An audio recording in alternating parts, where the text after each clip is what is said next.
Ucapkan salam. Assalamualaikum warahmatullahi wabarakatuh.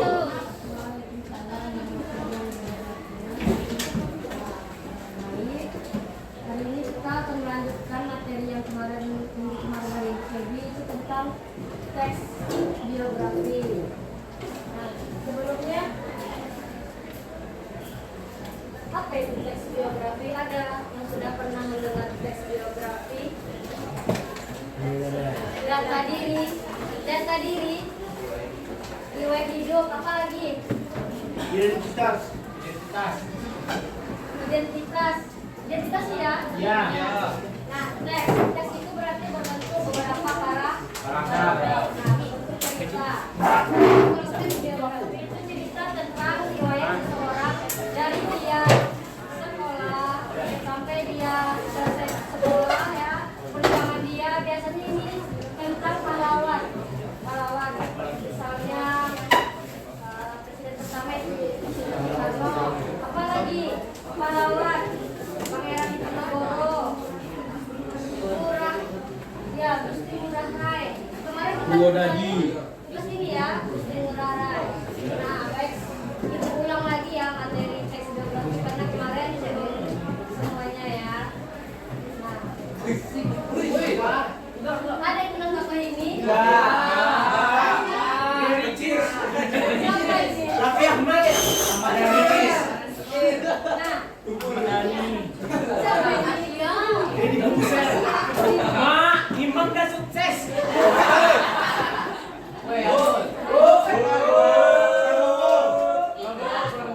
Ini siapa? Ganjar.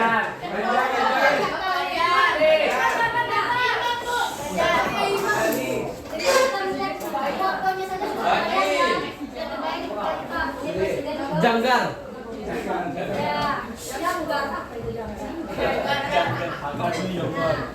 Perjuangan Jokowi sampai dia menjadi seorang presiden. Sebelumnya dia kan bukan presiden ya. Gubernur. Nah, ini ada apa di ada itu ya. Dari dia SD gimana, lahir dari keluarga orang tuanya siapa. Sekarang setelah nikah anaknya berapa, apa ya. Dan terbayang ya. Kemudian ini. Siapa ini? Namanya.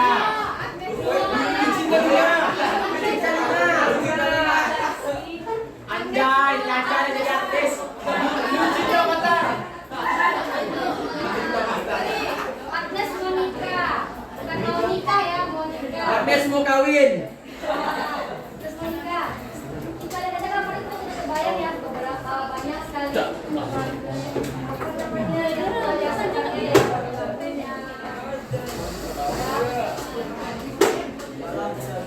apa lagi? Siapa ini? Kata orang kok tidak tahu ini.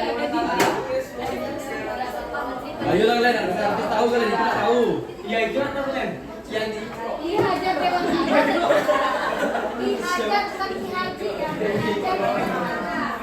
Nah, semua yang disampaikan Yang di Ikro. itu tentang mereka ini sebagai teks biografi. Apa itu teks biografi? Kata biografi berasal dari bahasa Yunani, bios dan grafin, artinya hidup dan tulisan. Berarti teks biografi adalah teks yang berisi riwayat hidup seseorang yang menyajikan sejarah hidup, pengalaman, hingga kisah seorang yang sedang diulas.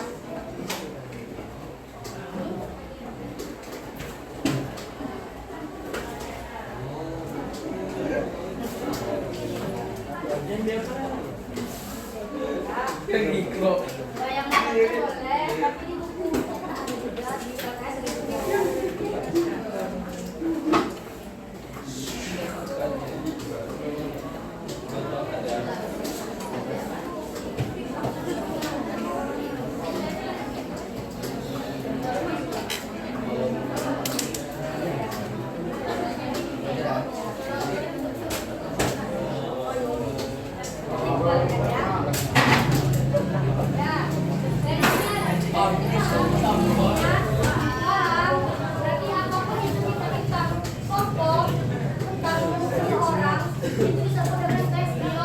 Raffi.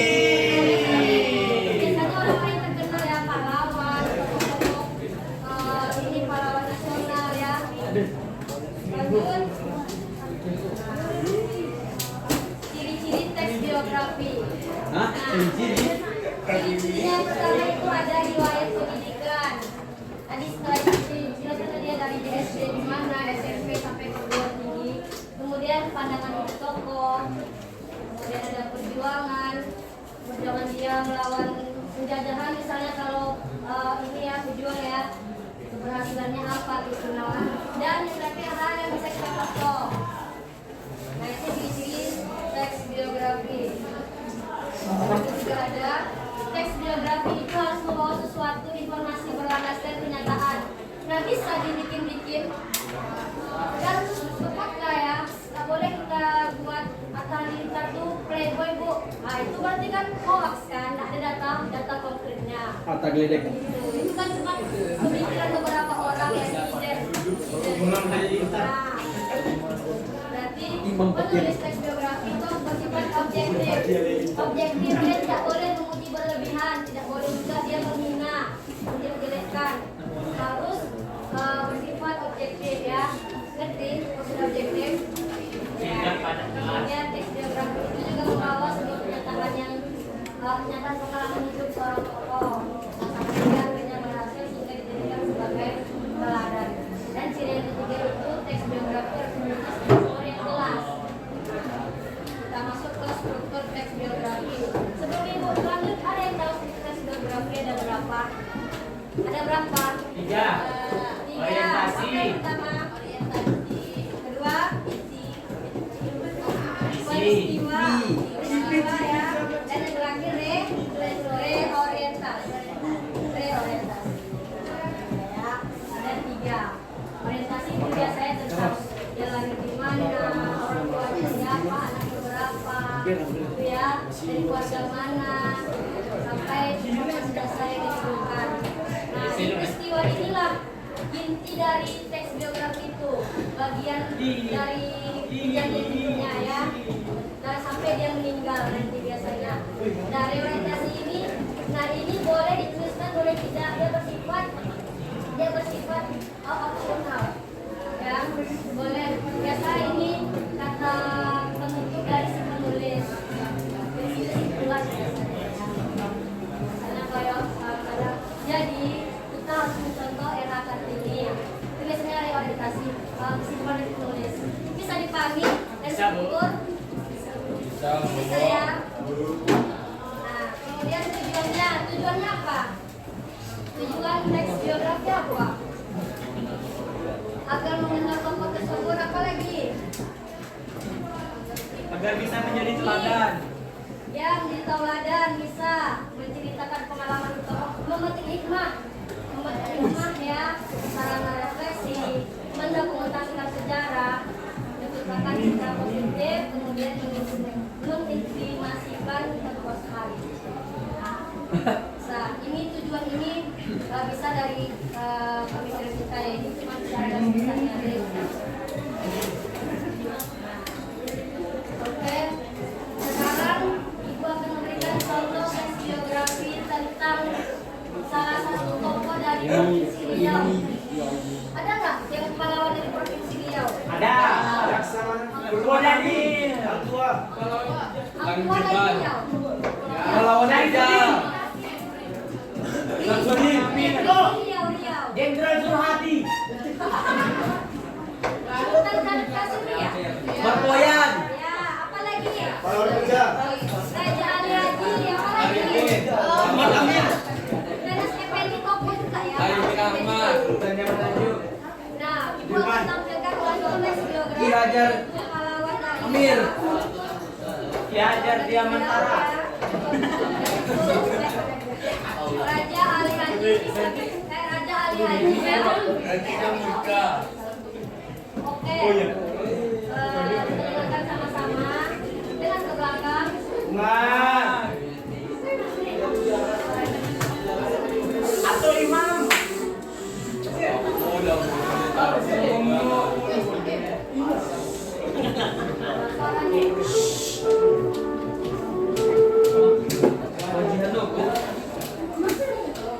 Berita.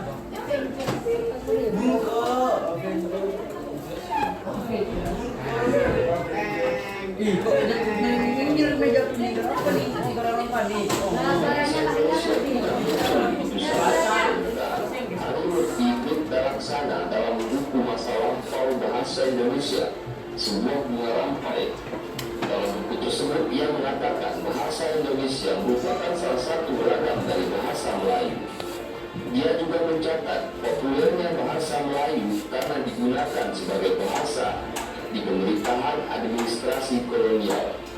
Perubahan bahasa menjadi bahasa Indonesia sendiri diawali sejak dicanangkannya Sumpah Pemuda pada 24 Oktober tahun 1928. Adalah Raja Ali Al-Haji Ibni Raja Ahmad Al-Haji Ibni Raja Haji Fisabilillah bin Aufu Naim Jerak alias Ibu Haji Ali Ibni Ibu Haji Ahmad Riau.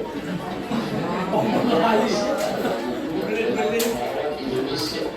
Dalam buku itu dia menjelaskan Raja Ali Haji dilahirkan pada tahun 1808 Masehi di pusat Kesultanan Riau Lingga di Pulau Kuningan, Kepulauan Riau. Raja Ali Haji merupakan tokoh penting di dunia bahasa dan sastra Melayu.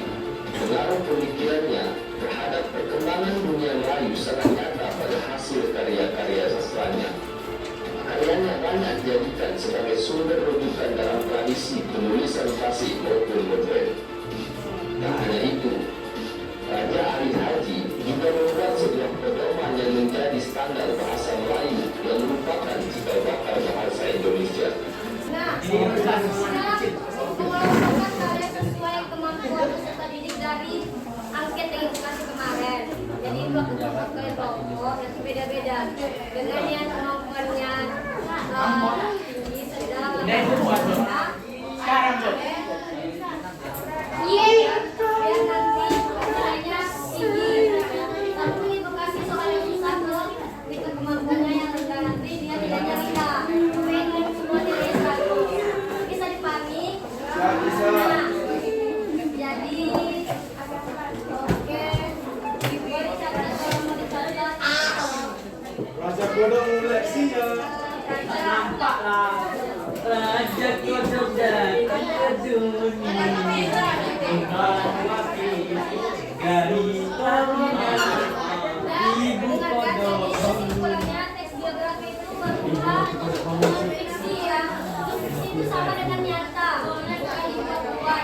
Dia berdasarkan data yang akurat, bukan dari data kata-kata orang. Kata dia gini dia bu, kata dia bija bibi istrinya 2 bu. Itu nggak akurat datanya ya. Harus data yang akurat. Dia istrinya di Ainun ya, sampai dia tidak menikah lagi ya, sampai dia meninggal tidak menikah lagi. Anaknya 2. Datang ini dia ada anaknya udah istri kedua bu. Nah, itu bukan data aku akurat mana data ini. Ada memang tidak nikah lagi kan tidak. Ya. Nah, ini ya teks biografi hasil non-fiksi hasil non-fiksi jadi berdasarkan pengalaman dan fakta atau yang terjadi. Maka dari itu teks biografi tidak boleh direkayasa, tidak boleh dikarang ataupun dibuat-buat karena teks biografi bersifat fakta dan aktual. Nah, ini ada kata mutiara dari B.J. Habibie. Ketika seseorang menghina kamu, itu adalah pujian.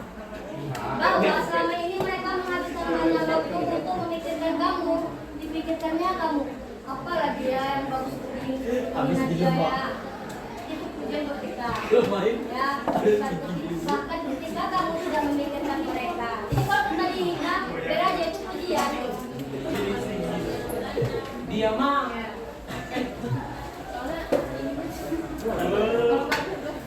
Memi